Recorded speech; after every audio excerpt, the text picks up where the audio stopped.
आस बनी डंडे वाली भूत। शिखा की नई नई शादी हुई थी। उसका मायका और ससुराल दोनों कानपुर में ही थे, इसलिए उससे मिलने उसके भाई अक्सर आते जाते रहते थे।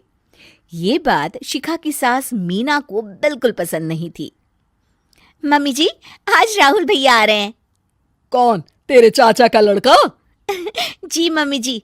अरे पर वो तो दिल्ली में रहता है ना। हाँ मम्मी जी, उन्हें कल सुबह दिल्ली के लिए निकलना है, तो वो आज मुझसे मिलते हुए कल सुबह यहीं से निकल जाएंगे। हमने तो धर्मशाला खोल रखी है ना।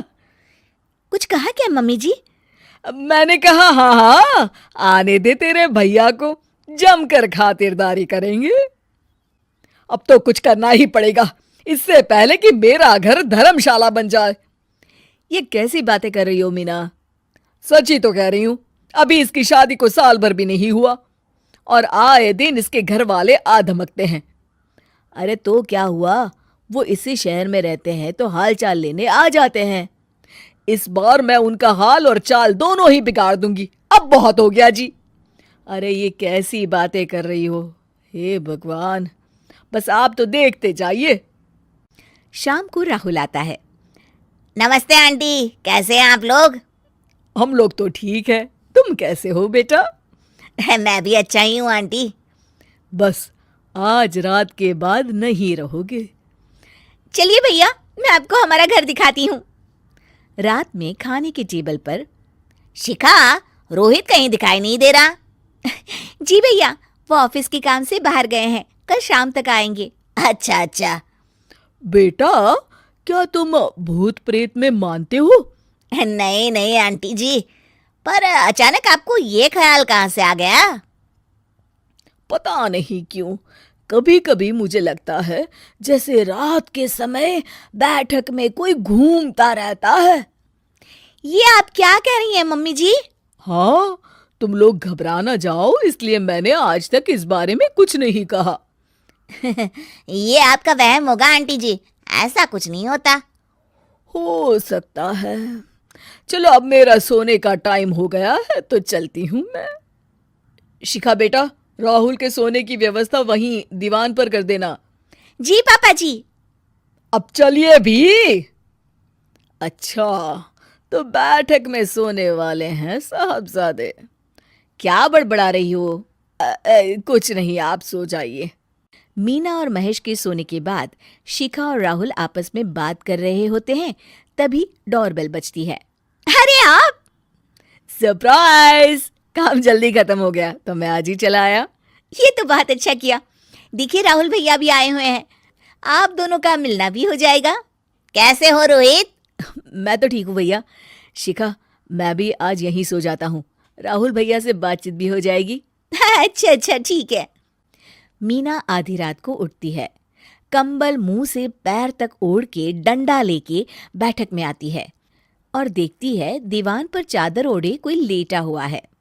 देखो तो कैसे मजे से सो रहा है बहन के ससुराल में। मीना ताबड़तोड़ 4-5 डंडे मार देती है। अरे मर गया, अरे बचाओ बचाओ, कौन है? मीना जल्दी से अपने कमरे में भाग जाती है। हे भगवान, ये मैंने क्या किया? ये रोहित कहाँ से आ गया? लगता है ये नालायक राहुल मेहमानों वाले कमरे में सो गया होगा। आज तो इसकी खैर नहीं।